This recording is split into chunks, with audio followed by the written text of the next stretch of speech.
நாம ஜெயிச்சிட்டோம் மாறா, ஜெயிச்சிட்டோம். 24 பேங்க்ல உங்களை துரத்தி விட்டுருக்கேங்க.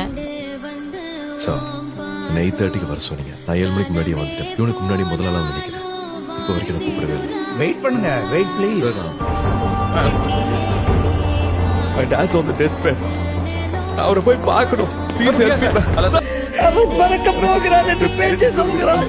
தன்னை பொறுப்பினரையும் பறக்க வைக்கும் வரை அவன் வாயில் வாழ்ந்தான். என் மகன் கடலளவுக்கு ஒன்ன புரிஞ்சு வச்சிருந்தாரு. இந்தியன் கவர்மெண்ட் தமிழ் படம் ஏன் டார்கெட் பண்ணுது? மாறா ஐயா, மாறா, ஐயா, நிலத்துக்கு மரம் இல்ல, நூறானுக்கு 500 ரூபாய் கொடுத்துட்டு வந்துச்சா? நீங்க வளர்த்தது இல்லாம கஷ்டப்படுறீங்க. எதிரி ஒண்ணும் செய்ய முடியாது. இனி ஜெயிக்கிறதும் தோக்கறதும் உன் கையில தான்டா இருக்கு. ஜெயிச்சிருவேல சாமி. அப்பா வந்து சாமியா கூடவே இருக்காரு. ஊரே உனக்காக வேண்டுற சாமி. ஜெயிச்சிடுறா, உன்னை நம்பி இருக்கோண்டா, ஜெயிச்சிடுறா.